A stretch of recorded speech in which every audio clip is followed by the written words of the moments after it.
This is my 2023 model year Toyota Mirai. It is a hydrogen fuel cell electric vehicle, or as I prefer calling it, a hydrogen car. You've likely never seen or heard of this thing before, but based on the title of this video, you'll have three main questions. What is it? How good is it? And why is it a failure, even though you can still buy one brand new from Toyota today? My name is Ryan Caboose, and today I'll be taking you on a road trip through northern Los Angeles County, starting here in Pico Canyon, to talk about not only my experience with the Mirai, but I'll just break down the state of hydrogen in California as a whole. I'll preface this by saying I'm not a mechanic, I'm not an automotive expert of any kind. This is just a car that I decided to buy. I'm just a regular person, and I want to give you the perspective of owning this car from someone who's actually had it for over a year now. So, let's get right into it. So The Verge recently did a video on this car, taking the ill-fated road trip from San Francisco down to Los Angeles County. And this video happened to coincide with my 1-year mark of owning this car, and so seeing the discussion that sparked around it, I decided it would be a good idea to make my own video talking about how the car actually is to own from somebody that lives and daily drives it in Los Angeles. So let's begin by talking about what exactly a hydrogen car is. Well, in simple terms, it's an electric car with more steps. Okay, in all seriousness though, according to energy.gov, the way a fuel cell works is you have a cathode and an anode. Hydrogen fuel is fed into the anode, and then oxygen from the outside air is fed into the cathode. A chemical reaction occurs, and then electricity is produced, and that's what's used to power the car, because this is just an electric car. It has an electric motor and electric drivetrain. Then the only waste product is H2O, or water, which is dispersed either automatically whenever you turn the car off after driving, or you could manually do it by pressing the H2O button inside.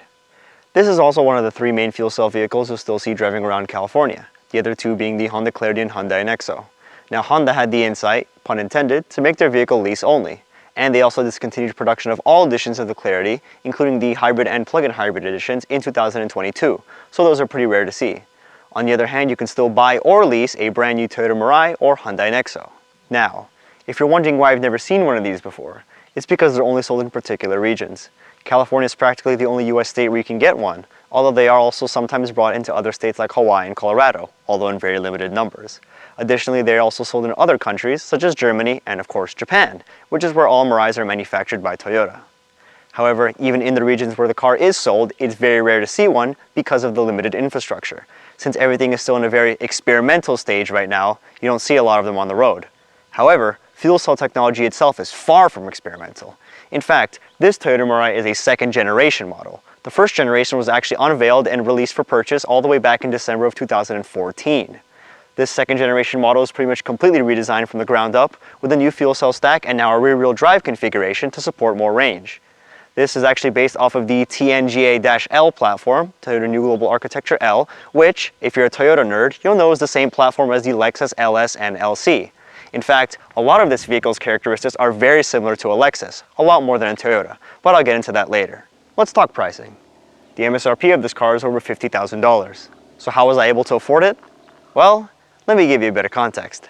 So, whenever you finance a brand new Mirai from Toyota, they have a promotion running that gives you 0% APR for 72 months. Additionally, there's no down payment required. And as well as all of that, they give you $22,000 off the final sale price of the vehicle. And as well as all of that, California had a program running at the time called the California Clean Air Vehicle Rebate that I qualified for, meaning I got another $4,500 off of the car. And don't forget about the fuel card. Anytime you buy a brand new hydrogen car or you get a gold certified pre-owned one, leases qualify as well, you are given a $15,000 fuel card. And this card will last for either $15,000 or 3 or 6 years, depending on if you lease it or purchase one. Since I purchased one, that meant that my fuel card will last either for $15,000 or 6 years, whichever comes first. So it seemed like a pretty good deal to me at that time. You get a premium luxury sedan for about $30,000, you get several years of free fuel, and you're on your way. What could go wrong? Well, let me tell you about it. The EPA estimates the range of an XLE trim like mine to be about 402 miles, which is actually the same as the Tesla Model S all-wheel drive and more than a Tesla Model 3 long range. However, we know those estimates mean absolutely nothing. How much range does it actually have? Well, it depends. I've gone anywhere from 320 to as much as 420 miles on a single tank, because it depends on a variety of factors.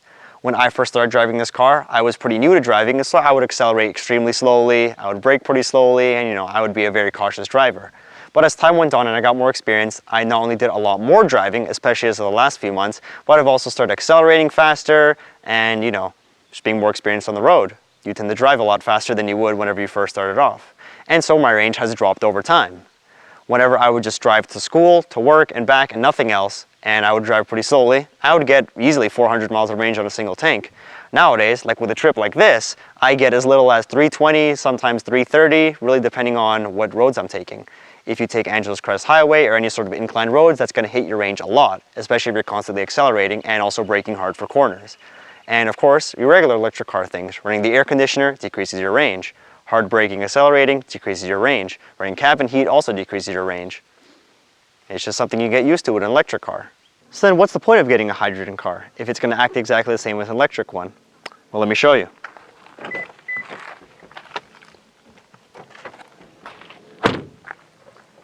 The magic comes from this, the way you fuel the car. With an electric car, you have to sit there and let it charge. Even if you use DC fast charging with a car with an 800-volt battery system, like the Hyundai Ioniq 5, it'll still take about 25 minutes to get from 10% to 80%. And that's assuming that you're not rate limited in some way. But with a hydrogen car, you come to a station, you put the thing in the thing, you wait 5 minutes, you get a full tank, and you leave. Off you go. And so that's why the hydrogen cars really appeal to me. I live in an apartment complex, meaning that there was no possible way for me to get an electric car charger installed in it. So I had no choice but to either get a gasoline-powered vehicle or a hydrogen car.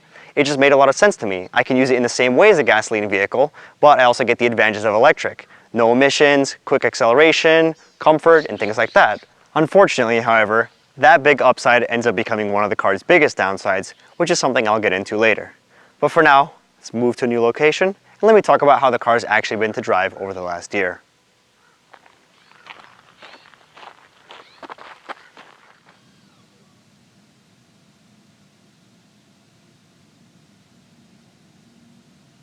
For a bit of perspective, I'm 18 years old. This was my first car purchase back in August of 2023, and I've been daily driving it ever since. I've put just under 13,000 miles on it. It's gonna hit 13,000 once I get home here. And so I've driven this car around Los Angeles County, Orange County, up to Kern County, San Diego, Palm Desert, and pretty much everywhere in between. So what do I think of the car after all that time spent with it? Overall, I think it's pretty good. Now I really do like this car. I enjoy driving it a lot. But of course I have my fair share of complaints, which I'll get into. My first and most major complaint is by far the performance. The performance of this car is extremely underwhelming, especially for something in its price class. On paper, it has 182 horsepower and 220 pound-feet of torque, which sounds alright until you consider the weight of the car. This car weighs 4,300 pounds, which is extremely heavy and heavier than even a Tesla Model 3. And so that explains why the 0 to 60 time in general performance is so poor. You're going to get smoked in a Civic Hybrid in this thing. It really does not feel very sporty, and you feel every single one of those pounds whenever you're cornering or even accelerating. It doesn't have that same electric kick to it that you would expect from a Tesla or Polestar, and that's unfortunate. My second complaint is definitely the trunk space. The first time I looked at the car's trunk, I honestly just laughed. It's hilarious how little trunk space this car has, especially when you realize it's the same length as a Lexus ES, 195 inches long. But it all starts to make sense whenever you take a look at the side profile of the car. You'll immediately notice that the nose of the car is extremely long, a lot longer than on most. And this is where the fuel cell stack is housed along with the cooling system for it.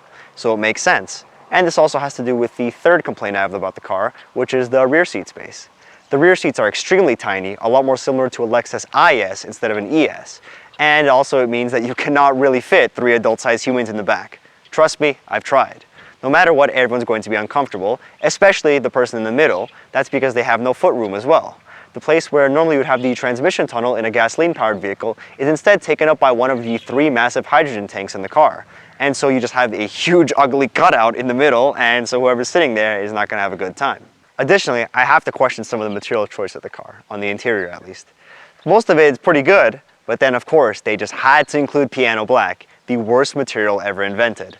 It scratches immediately, it's impossible to make look good, and no matter how many times you wipe it off, you're going to get fingerprints everywhere and you'll never be able to make it look nice again. But Toyota has decided that this was the perfect material to include in their car, and so I have to dock some points for that. A couple other minor complaints. I'm not too big of a fan of the Prius shifter. I understand why they included it, especially because this car also has the additional regen mode whenever you press it down, and it is a logical position for your hand to go, especially if you're resting in a center console like this, but it's just something that I don't really like very much. And finally, this isn't an issue just affecting the Mirais, but every new Toyota in general. But why is it that every single time I turn the car on, it defaults to the Experience Drive Connect screen? No, Toyota, I do not want to pay for your connected services. I don't want to give you $30 a month. I have CarPlay, I have Android Auto. That is all I need, and I don't need your services. Please make there be an option to turn it off by default. Thank you. Okay, now that I've ranted about that, let me get into the positive things about this car, because there are a lot, at least to me. The first and main thing for me is definitely the comfort. The comfort is what I feel with the car every single day. This car really does feel exactly like a Lexus. It has the leather trimmed seats from Toyota, which they call their Soft-X leather, and this material is not just on the seats, but it's also around the car interior everywhere. On the center console, on the side of the doors, anywhere that's not piano black, thank you guys, is instead the Toyota leather, which I do enjoy. Additionally, you get your full suite of new safety features, the pre-collision system, the rear cross traffic alert. I have the advanced technology package on mine, which also gives me the 360-degree camera. It has automatic braking, lane assist, all these things that you really should turn off, but they're there if you want them, along with radar cruise control and of course your classic cruise control as well. Additionally, this car comes standard with the 12-inch touchscreen and digital gauge cluster, although you do get a larger size digital gauge cluster if you have the limited trim instead of the XLE, like I do. But the majority of the cars you'll see are the XLE because it is cheaper for the same car and actually more range, as the limited one is also a bit heavier. Some other things that I like are the steering wheel, nice and comfortable, full power adjustment. Same with the seats too, full power adjustment. Dual zone climate control, heated seats are standard, and of course you get your wired and wireless CarPlay and wired and wireless Android Auto as well. The passenger seat also has full power controls, and you do have vents in the back for the climate control as well. And of course, my favorite part, speakers. This car comes standard with the JBL speaker system, which you can also option on many of Toyota's vehicles like the Prius or Camry, and it really does sound excellent. I have no complaints in that aspect. I love the audio in this car. Now, if we talk in terms of reliability, I have absolutely no complaints in that aspect either. This car is extremely reliable, and that's what I expected. Not only is it an electric car with an electric drivetrain, so not many parts to go wrong, but additionally it is the second generation of the fuel cell from Toyota. And even the first generation fuel cell, which was used until 2020, wasn't really problematic either. People have put 100,000 miles on this thing and they haven't really had problems. Now, I've only driven, like I said earlier, about 13,000 miles on it, and I've done the 2 dealership services that you're supposed to do every 5,000 miles, but all they really do is check basic components, tire rotation, air filter, and things like that. And of course, it is complimentary, included with your Mirai up to 35,000 miles, I believe. They'll keep doing the services for you. Just one little thing I'll mention in terms of reliability. The only thing that I've ever had kind of weird happen with this car was when I was in Palm Desert, and I had left the car outside all day on the street parked because we were using somebody else's car.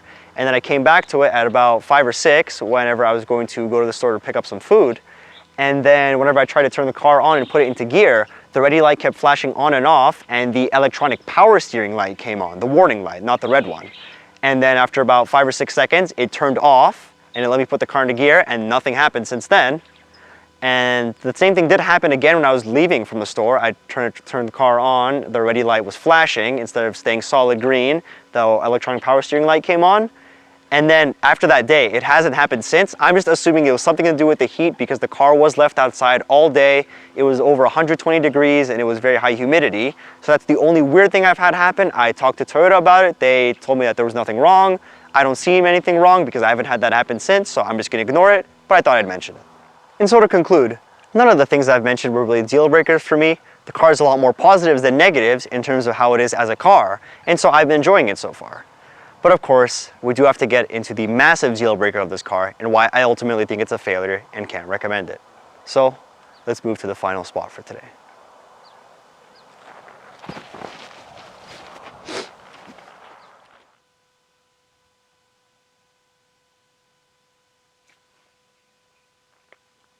So why did I drive all the way out here to this art piece in the middle of an empty field?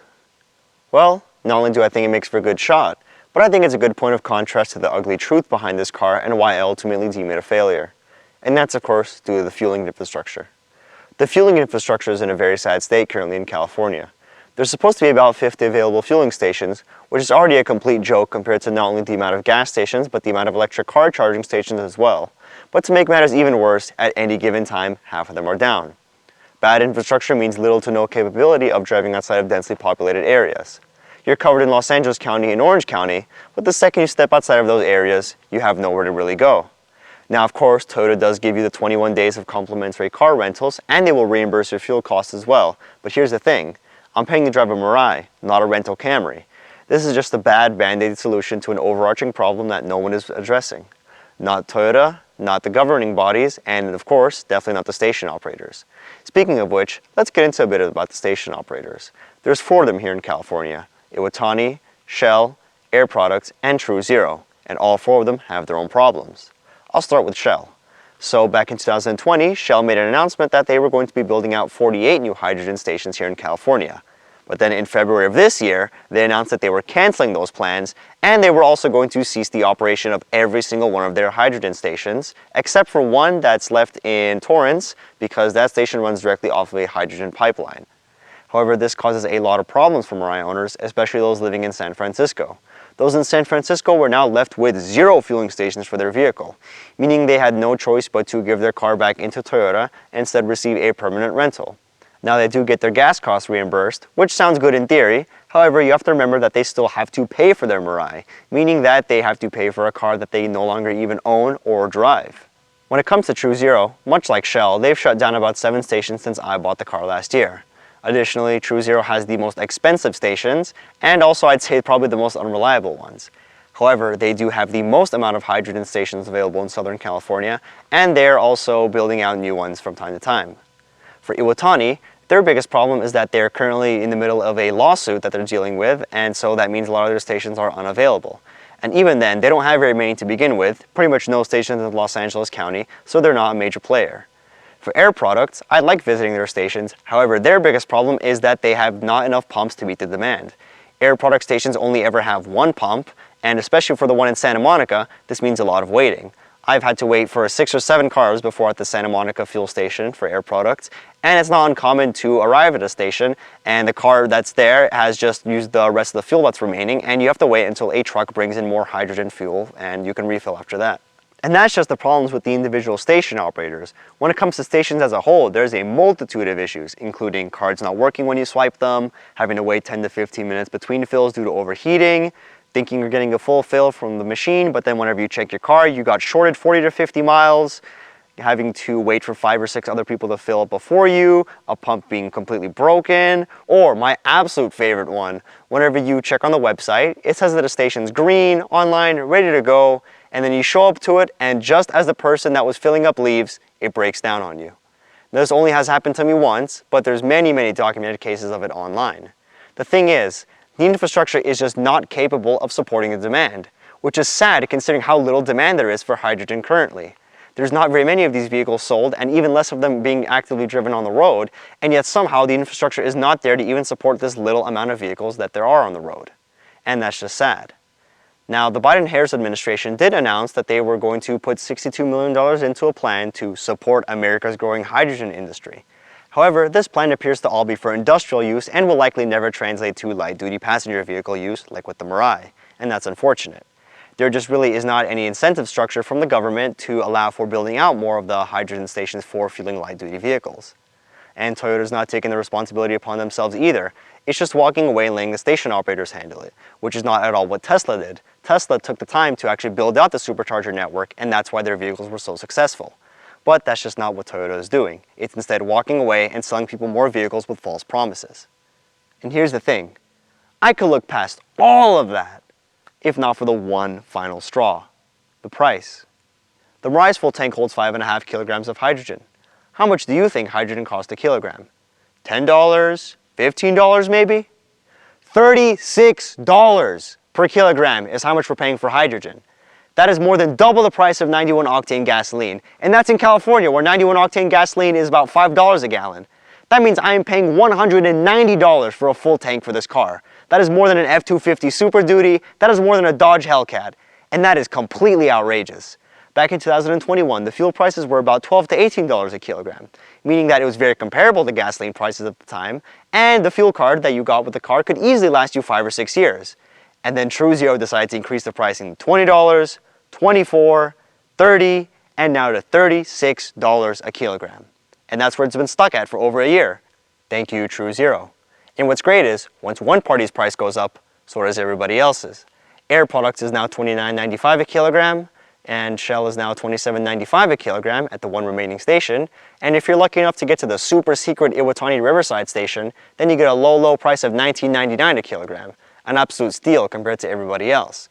I did manage this once, but unfortunately I have no footage of this to show you, as it was before I came up with the concept for this video.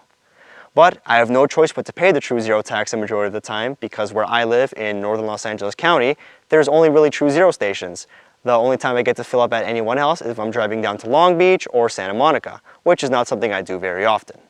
And this brings us to where I stand with this whole cost issue. So, like stated before, the car is given with a $15,000 fuel card that lasts 3 or 6 years. For me, it would have been 6 because I financed it, but of course I knew with the price of fuel it wasn't going to last that long. I did some calculations and I assumed that I would be able to get use of the fuel card for about 3 years until September or October of 2026. And that was based on my old driving style. Now, of course, since then, I've had to drive a lot more as well, in addition to getting more comfortable driving, so I haven't been driving as slow. And to make this video, I had to take the trip out to Antelope Valley 3 times, and of course, each of those times, I'm burning 180 miles, I'm burning over $100 worth of that fuel card, and it all adds up. And so imagine my horror in preparation for this final trip to reshoot the video, whenever I check the status of the fuel card, and I see that I have $8,500 remaining. And I haven't even put 13,000 miles on the card yet. It's just shy of it, at about 12,968. I was just in shock. Now, of course, you can put some of the blame on me for not doing the calculations properly, not realizing that my driving style would change from time to time and not updating it, but that still means I'm paying $6,500 to drive less than 13,000 miles. That is a calculation of about 50 cents a mile, which is completely ridiculous. Again, more expensive than a Dodge Hellcat. And you get the performance of 182 horsepower and 4,300 pounds. What a joke. And so I'm going to burn through that fuel card by December of next year. I'll have no choice but to give this thing back into the dealership, take the loss on it for however much I've spent on it so far, and then have to buy another car anyway. This time gasoline powered, of course. Toyota has taken no accountability for this. They have not increased the value of the fuel card to combat the increases in price. The fuel card is currently worth less than half of what it was, even though it's still $15,000. Now, Honda might be experimenting with a $30,000 fuel card for their new hydrogen CR-V, which should be coming next year. We'll see how that works, but Toyota so far has not really commented, and they haven't done anything to remedy the situation. And that's what makes me so sad. This car is fantastic, but I just cannot recommend it to anybody with the state of the current fueling infrastructure. The fact that you're going to have to pay $400 a month at least to go running around through stations waiting for 6 other people, you might be broken, you might not even get a full fill. And then for what? To get a car that you can't even drive outside of the state, that you can't even drive to most counties in the state. It's just completely unacceptable. Now here's the thing, it might make sense if you were to get the absolute cheapest gold certified pre-owned one, which would be a first generation model. You buy that for cash, drive it for 3 years, burn through that fuel card, sell it back to the dealership for like $1,000. You get a cheap car for 3 years, but is it really worth the hassle? I don't think it's worth the hassle of having to deal with the fueling and having to deal with living near a station, finding reliable stations, hoping that they work, and always having to worry about where you can and can't drive. And honestly, for Mirai owners like myself, I think our only option is to just drive the car until the fuel card is exhausted and then trade it in and jump ship to something else. We're really out of options at this point, and I don't see the situation improving anytime soon.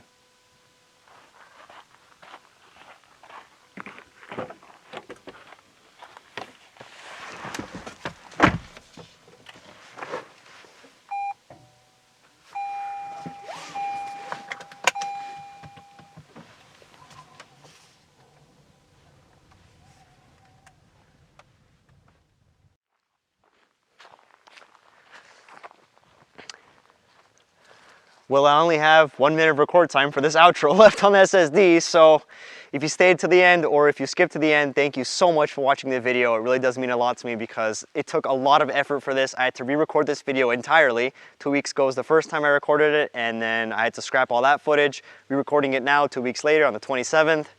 And, you know, going for a project this expensive for something for my first video was very, very difficult, very challenging. So if you want to donate to me, I do have a Bitcoin address up there.